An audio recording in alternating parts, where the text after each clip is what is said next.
We would again like to remind everybody before this riff continues that there are plenty of good fics on this channel. You have my permission to read them if you do not want to stand here by riffing.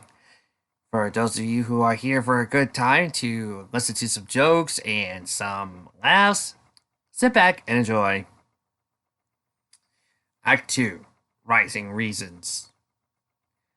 One day, in the field era, Kagome and Yuasa had a new friendship were on their way to the fields within the land of Kai, where Nobunaga lived. Question: why? Why are they heading that way?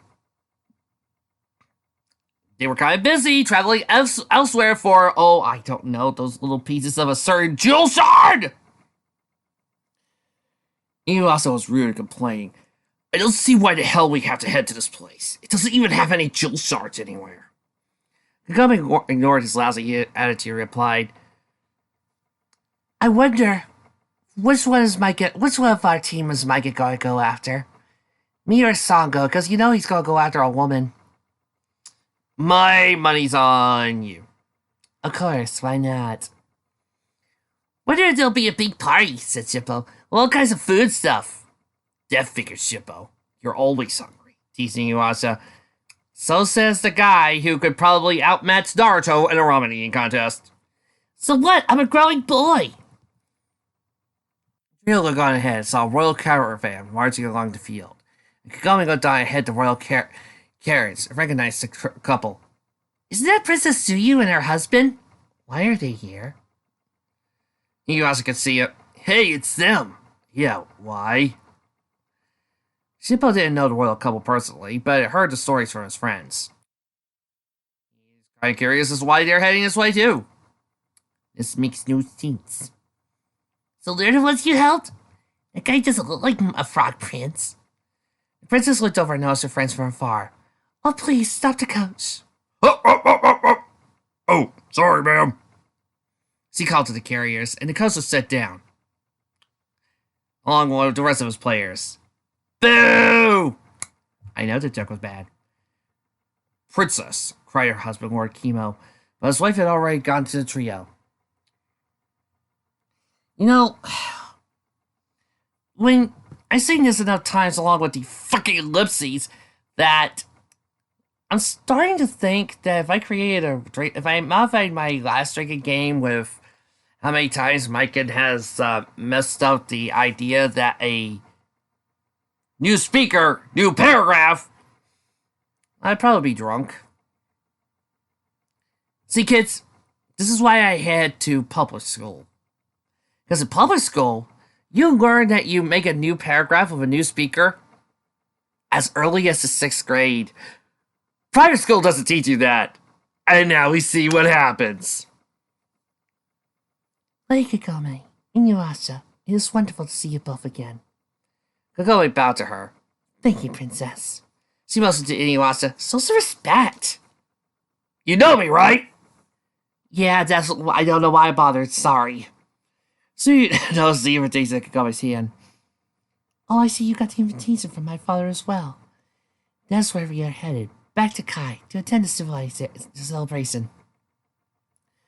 Why don't we all go together then? Asked Shippo. My apologies, but who are you? This is Shippo, said Kagome. We just met him not too long ago.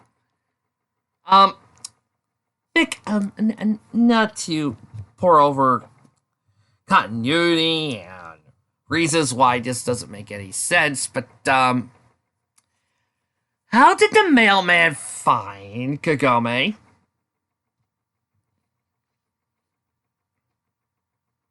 That must have been pretty damn lucky! Like,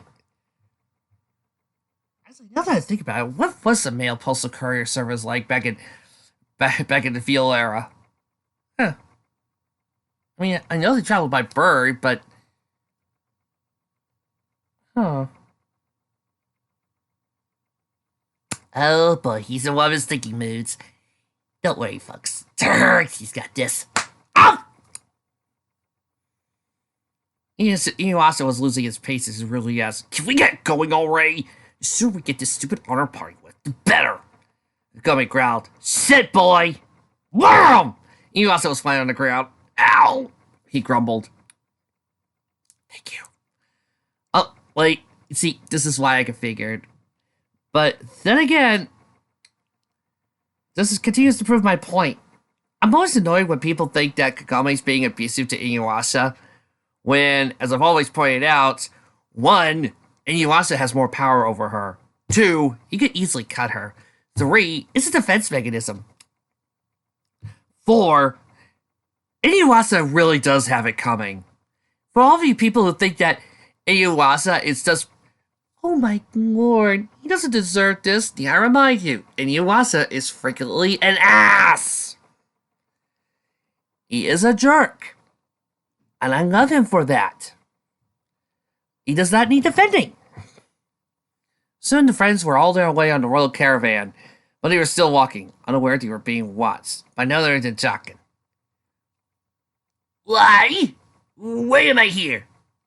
I don't know, Jaken, but according to the fic, you're here. Oh, God.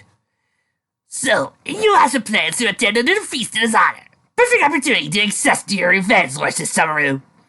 Inuyasha's one-armed, full-demon elder brother simply stood there as he was.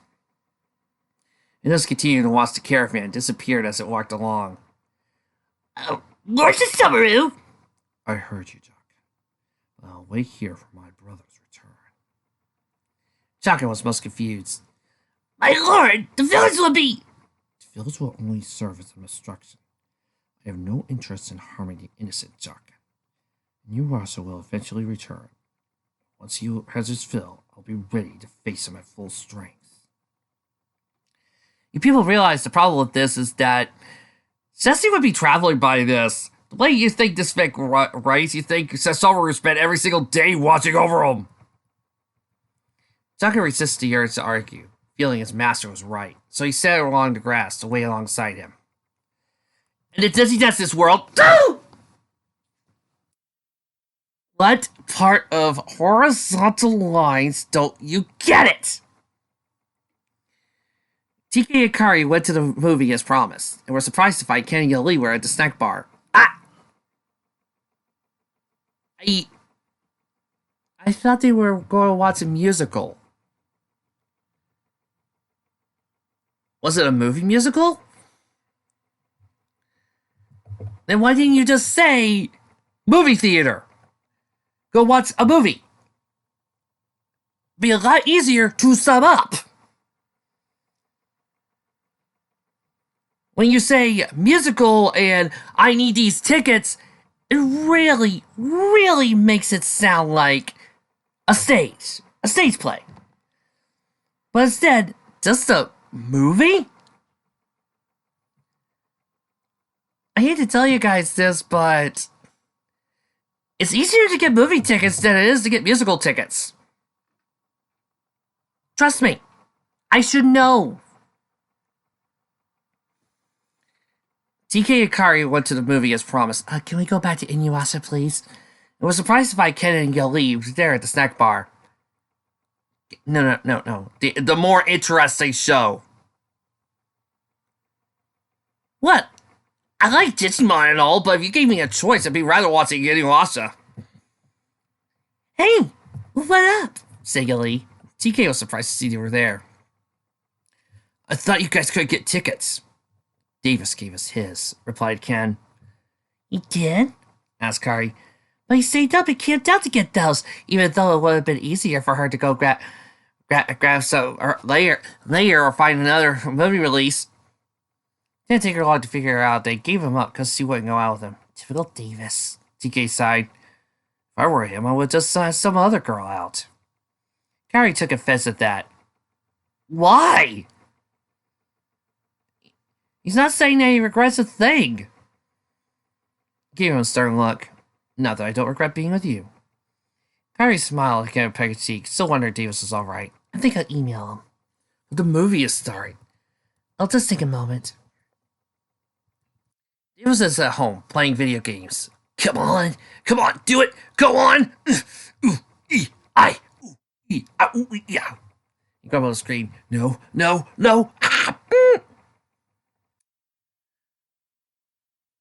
Wow. I knew Davis could be a loser sometimes, but To be a loser at Kirby is something else. Davis, snapped his mom. Watch your mouth. I'm only talking about Shaft. Mom, I'm not a little kid anymore. Maybe, but I don't take kindly to that language. Why are you even home anyway? I thought you were going to the movies tonight. You know, you could always watch, Davis. I mean, there's nothing wrong with just staying back and just watching. Jason Blades didn't feel like it. His sister June came out looking all dressed up for a night on the town. He's probably just upset that Ty's sister saw him down.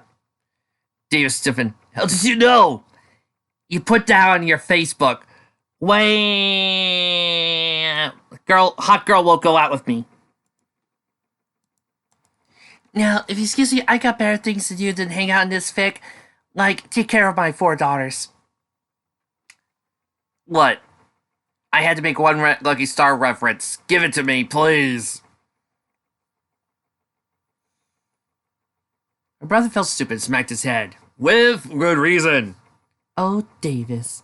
I already told you my girlfriend's star was available tonight. You could have taken her. Davis sighed. Mom, I thought I told you to stop sending me on blind dates. Dude, have you seen my girlfriend? My girlfriend's star.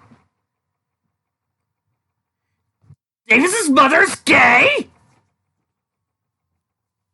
Well, didn't know that. I had no idea. I mean, wonderful. I mean, sad that your mom divorced your dad, but no, I think she just means her friend who is a girl. Well, in this wild, crazy world, you can't be too sure anymore. Sucks. I gave my tickets to Ken and Gilly. They wanted to go, and I thought I'd be nice to them. Aw, how sweet. You're still an ass. As a matter of fact, I would almost prefer if we replaced you and having you doing these scenes with somebody else, with another voice that I usually associate with Davis. The doorbell rang. Well, I better go. Like some people, I can actually find a date. And right there in front of June was, of course, Tsukasa. Ain't she cute? Ty came into the house with a bouquet of flowers for June.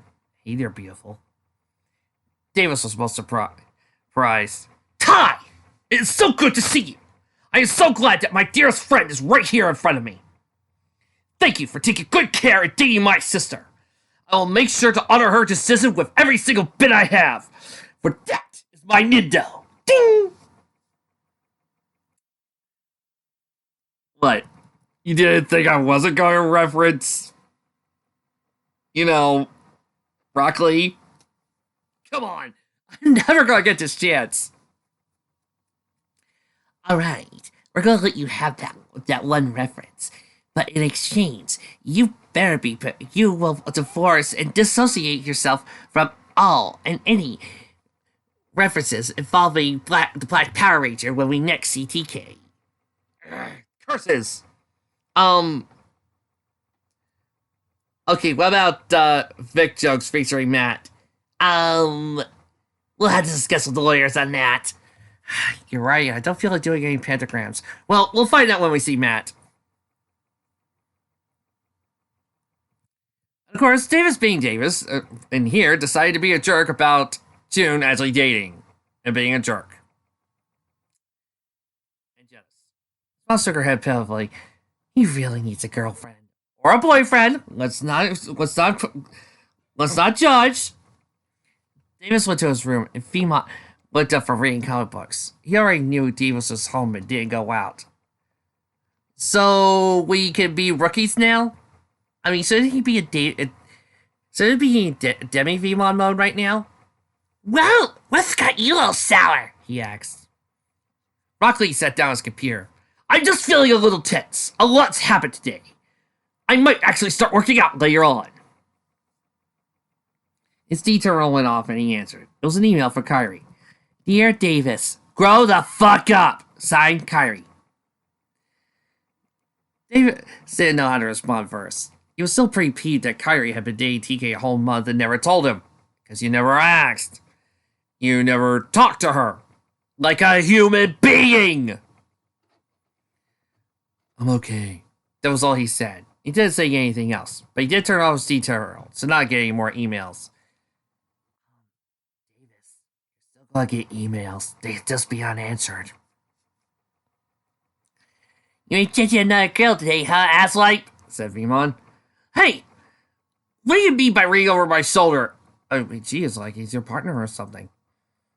Davis shook his head at him. Davis, why did you reject all those girls that like you? 'Cause I'm gay. Get it? I am very, very gay. You really don't like me, Veemon, replied Davis. I can see right through them.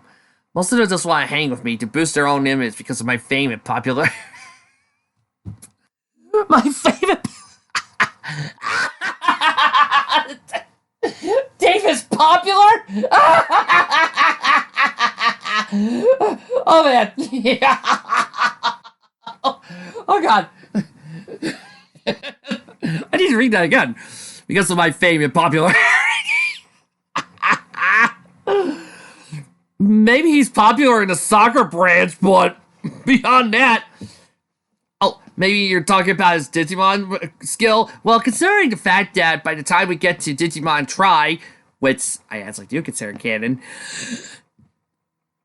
we see that Digimon are still well hidden and still not public.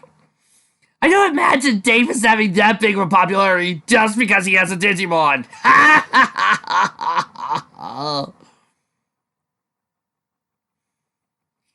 How do you know what that's what they want? Asked Veemon. You didn't even try dating them. Davis brought a yearbook picture online. He said his son was a very shy, nerdy kid. Sensei Yukari, second year student. Glasses, braces, suspender. Not exactly dating material, huh? Davis couldn't help but stare at her face. How could anyone look like that? My God, Davis, you are quickly becoming the biggest asshole in this entire story. And considering that Beast Boy is here, he then pulled up a picture of a hot teenage girl. Megumi Suzuki, third year student, captain of the cheerleading squad. Thought she was hot, but she sallow as a puddle. Since he had a huge crush on her and asked her out several times, only gets shot down every time. And one day he became student body president. He was entitled to privileges and could make things happen. No, you can't! There's so nothing a student body president can do! Especially in Japan! Do you even Japanese, bro? And tossed him out like a flat soccer ball. I guess he was flat. Oh! I don't mean that way. Let's try another one. He puts up another picture of a popular girl's goal.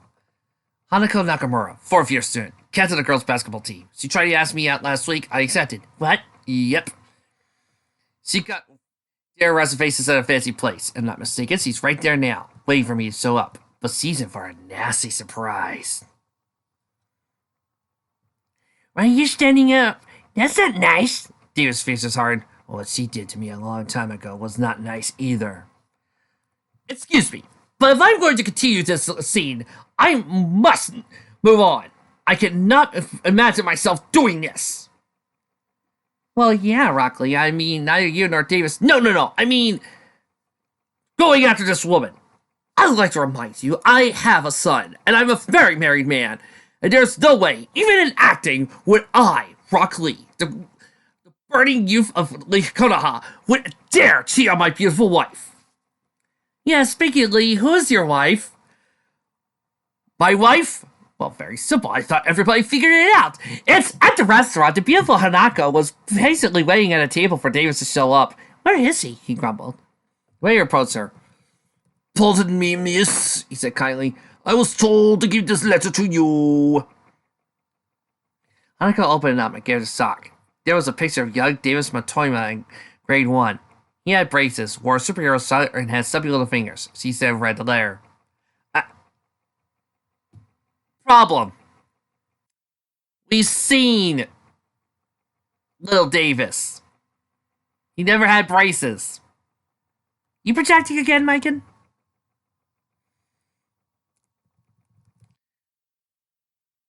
Yep. Because he was mean once, it's time to continue to be mean. Because as we all know, revenge is a wonderful thing. It makes the world go round. And so totally does not lead to an endless spiral of pain, misery, and sadistic to the point where you find yourself living alone in a house all by yourself, doing nothing but these live reads, and my god, what has become of my life? You okay? Yeah, I am. Delusion of Robocop. Wow. You're an ass. Now, ignoring what Davis is doing right now, I am going to continue doing my push-ups. 1, 2, 3, 4. Metal comes in. Father, may I join you? But Davis, what if there's a girl who really likes you? Davis said his eyes tight, as if he were feeling regret. Not that he could. It sounds like he doesn't know how humans work. I'm sorry. I know this sounds obsessive, and it is! But Kyrie isn't like the rest. Dude. If we accepted some of the things that she said and tease you about as canon, she is like the rest. There's nothing here that says she isn't.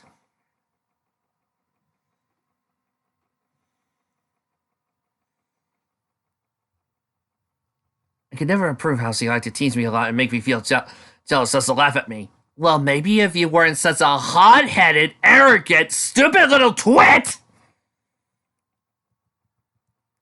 I accidentally called Kyrie. I saw Kyrie's face before my eyes. Obsessive!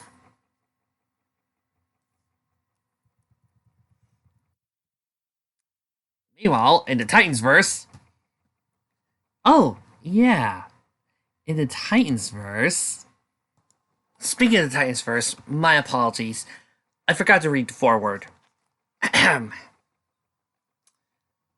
The stories reprinted in this volume are among my favorites of the 100 plus Titan stories I've written to date over the past 8.5 years. They work on several levels, the least of which is as good as adventure stories. Explaining how these stories were written and drawn, to me, would prove uninteresting. Staying side by side with artist and co-plotter George Perez, hazing out concepts, rejecting concepts, coming up with new ideas, discarding them, etc., etc., etc., is the process by which most of the Bear Titans material was created. Instead, I'll use this small space to let new readers of the Titans know the story to date and how the character of Terra Markov was created. There was an attack on the Statue of Liberty. The Teen Titans flew from Titan's Tower, situated on an island in New York's East River, to find Miss Liberty under siege by a young girl who called herself Terra. Terra was quickly subdued, and she explained her name was Terra Markov, as she had the power to control Earth itself, and as she had been led astray by terrorists and was supposedly following their command. Titans saw Terra as a wise-mouthed child, lost, alone, and confused. He did not realize he was a deadly spy sent to infiltrate the Titans by one of their greatest enemies, Deathstroke the Terminator. When the new Teen Titans was first published back in 1980, many fans thought we were simply ripping off the idea from Marvel's X-Men comic. Nothing could be further from the truth. I had written Teen Titans in its first incarnation in 1969, and had a fondness for the group ever since. When I came to DC Comics in 1980, I wanted to return to that title, bring it up to date, and a new cast of characters to fight alongside some of the original members. But the accusation we were an X-Men clone continued, even though the X-Men writer Chris Claremont once stated at Comics-Con that the only similarity was that we were both working on former cult titles and made them more popular than before. Still, some diehards refused to give up. Now, I love puncturing balloons and decided if some fans thought we were an X-Men clone, why not play with them a bit? The X-Men had just introduced a new member to their group, a young 14-year-old cute as a button girl with incredible powers. I do the same. I played with her first as a villain, then seemingly reform her and have her join the Titans. I only have her constantly lie to the Titans and change their stories, do suspicious things, and in general, make her all else. I could do that, I knew, because comic book convention would demand that readers ignore all the evidence and assume she was a good girl. After all, the X-Men's Kitty Pryde was a heroine, so even the lying, cheating, conniving Terra Markov had to have her gold, right? Wrong. From the very beginning, Terra was conceived as a villainess. It was the first time a member of a superhero group ever proved to be a spy. Not a traitor, she was always working for the Terminator. Playing on the comics reader's expertise worked. The Terra Markov story threw everyone for a loop. Reader response rate from hailing the stories as the Titan's high point to, "How dare you become evil!" As if I had given the readers any reasons they see wasn't. "2. For what you did to Tara Markov, I'm going to kill you." Wow. Even back then, comic creators got death threats. We sent a death threat to the police. Like our pen-and-ink created heroes and heroines, the writers and artists of the Titans are all too mortal. This, then, is the story of Terra and the Terminator. I hope you enjoyed reading it, as George Perez and I enjoyed creating it. And meanwhile, in the original fic, Beast Boy is angry at Raven for daring to ask if he can handle this one. "You get the bleep off my back." And Raven responded a response. "What the hell? What did you do that for?" "Take a guess." Yeah. Mike, if you're trying to make me side against Raven on this, you're doing it wrong. Because when you're being an ass like Beast Boy is, and cussing somebody out, I'm expecting somebody to slap him. I want it. Because that's what's going to happen when you're an asshole. If he isn't expecting to get bit slapped, he shouldn't be trying to start something. You don't start something, you don't get anything. Or do I have to point this out in a diagram? Oh, and by the way, I know some people wonder why I complain with the bleeps here. This is an M-rated fic. The bleeps would work if this was a joke. Is this a joke fic? No. This is an action-adventure story. Is this a comedy? No. Is this PG? No. So no, you don't have to censor the bleeps, you fucktard! You are perfectly able to leave it uncensored. It's okay. Unless you're trying to make this a comedy, but when you do these bleeps, it takes you out of the story. Or is this another thing I'm going to have to diagram?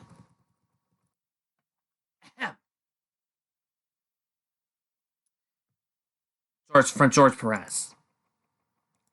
Memories. Has it really been 5 years since Marv Wolfman and I sat down in a small restaurant, gleefully plotted the birth and death of a cute little girl? Has it been that long since that fateful meeting at Dick Giordano's office when it was decided that famous Cape Crusader sidekick was going to hang up his mask and at last be his own master? And we had to also retire a certain teenage speedster. Was it so long ago, Marv and I arrived at respective skulls trying to come up with a concept for a new hero when we only had a name and parental history. It had really been 5 years since the Judas Contract. I always liked the name Judas Contract. When Marv came up with it, I thought it had certain grandeur, certain significance to it. When I learned that DC Comics were reprinting the multi-issue saga, my mind flooded with the names of nostalgia. Pleasant memories of what's always seemed to arise when I think of my original tenure as co-creator, co-plotter, and artist on the Titans. So it is I recall how, after 2 years of establishing Titans as a bona fide hit for DC, Marv and I sat across from one another in that diner booth, telling me about this new character he had invented, 15-year-old named Terra. She used to be the first new Titan to join the team since the inception of the series. She would also be the first to die. Thus was the Judas Contract born, although it would be over a year before the actual storyline would take place. Other changes were in the offing. Since the creation of the new Teen Titans, Marv and I had sworn not to make it a junior version of the Justice League. This is what the Titans were in the 60s. The idea of a group of kids sidekicks banded together to fight crime always defies comparisons between them and their adult members. Also, the freedom of utilizing a character fully is compromised when he is also being used concurrently in Guardian's own series. Thankfully, Cyborg, Raven, and Starfire were all new heroes created specifically for the Titans. I still remember the words of artist editor Joe Oriando when he saw the original design for Starfire. "I think you should make her hair longer." Boy, did I take that suggestion to heart. Wonder Girl was never really a sidekick to Wonder Woman. Tainsley's roots to the then defunct Doom Patrol series were non-hampering. That left Kid Flash and Robin. Kid Flash was easy. Robin was the tricky one. For over 40 years, he had been the popular swashbuckling partner to the mysterious Batman. In fact, Batman without Robin was considered as unthinkable as Holmes without Watson, Robin Hood without Little John, Minneapolis without St. Paul. Yet Robin was the team leader, the linchpin of the Titans. When Marv Wolfman, then Batman writer Doug Moench, and I sauntered to the executive editor Dick Toriando's office to discuss Robin's fate. Hesley thought I was going to lose the rights to use the Titans as leader. Was I wrong? Goodbye, Robin Dick Grayson. Hello, Jason Todd. Can we just skip to Tim? I prefer Tim.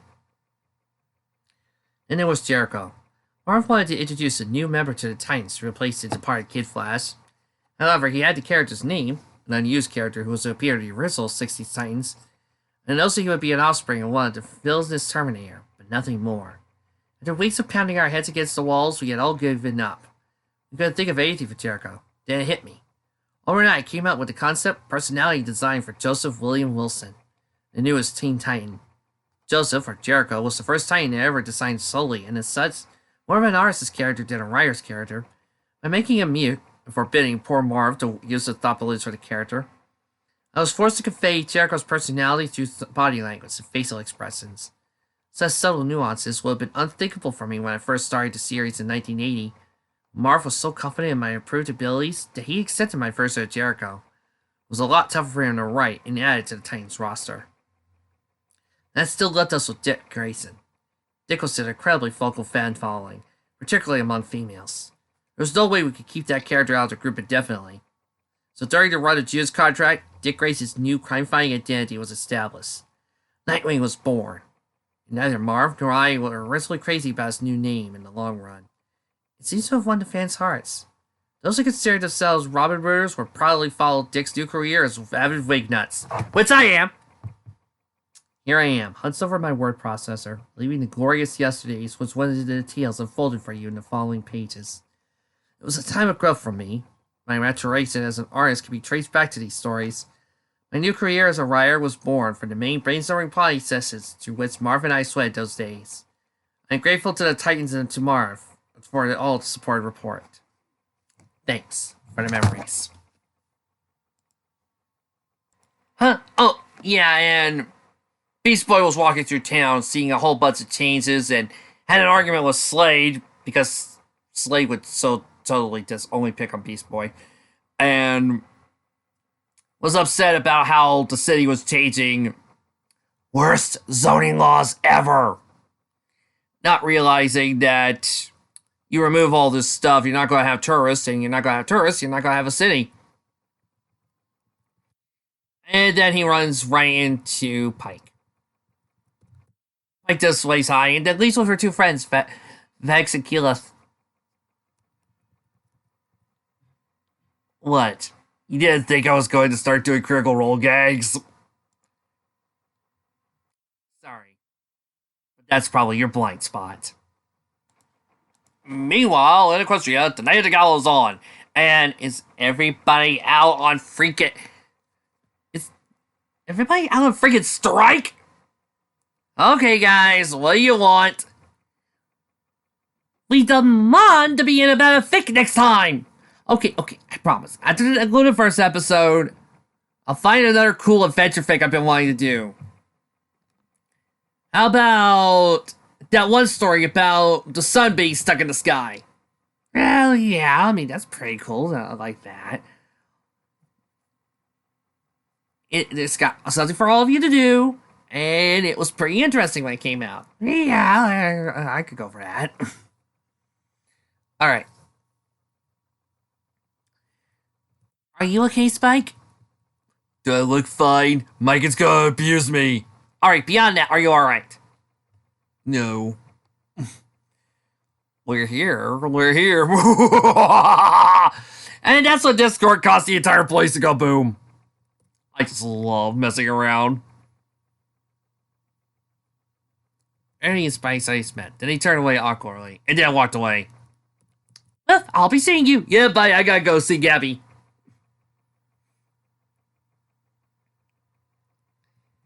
Suddenly, the royal fanfare announced and a hush fell over the ballroom. The royal guard announced, Prince! And the greatest forces in the universe, Earth, wind, fire! Got to get you back in my life. Got to, I mean, Princesses Celestia and Luna, co-rulers of Equestria, friends to all. Because we just can't go one Mike and Fic without Celestia and Luna showing up, could we? But then again, if you ask certain writers, Celestia and Luna have to be involved in everything. Looking at you, creators of We Hate What's Happened in MLP. I know who you are, and I've seen your forum posts. And I'm laughing.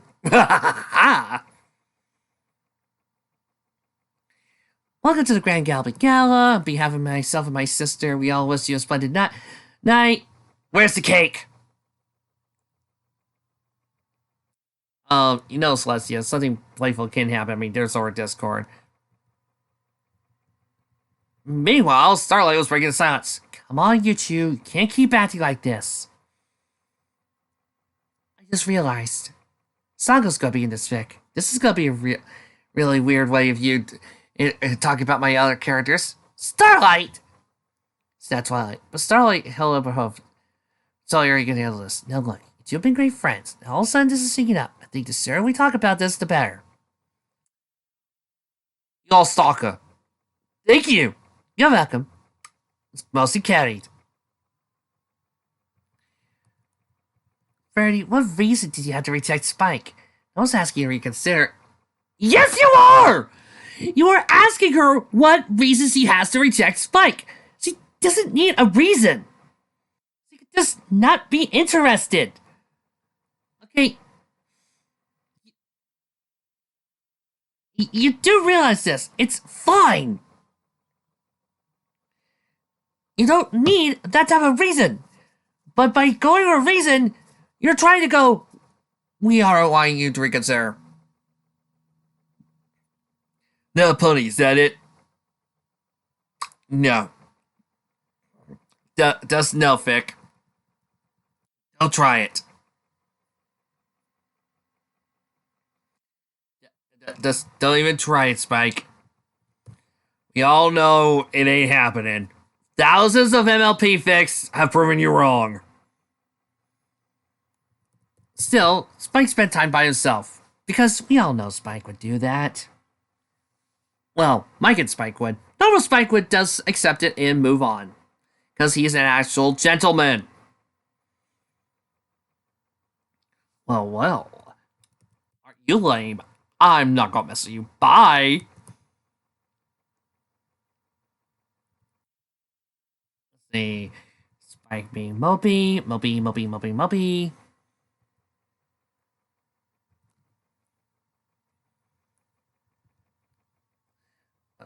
Doesn't want me around. Well, I don't really, actually. I'm just trying my best not to botch it up so you know and forget me. One thing I learned is that just because you should try and pretend everything's okay doesn't mean it really is. No, sometimes you should learn to move on and just be fine and work through your emotions and help out and talk to people like an adult. I mean, granted, this fic is written by a small child, but you know what I mean. Friendships aren't working. That's right, folks. You can never be friends with a girl. Stop trying to be... That's right, all of you men out there. Stop trying to be just friends with a girl. You can only be sexual.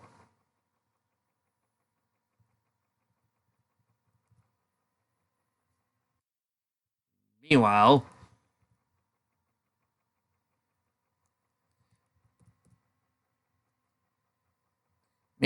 we see more Discord having fun antics, then causing Spike to hit some flames and causing the currents to go boom, and even though Discord could just stop the fires. And it was Spike who caused it. And that causes the incident. Boo. I am extremely disappointed that the next act has almost 10,000 words. That's way too much and I can't reduce it. He says when there are chapters on here, there are 6,000 words.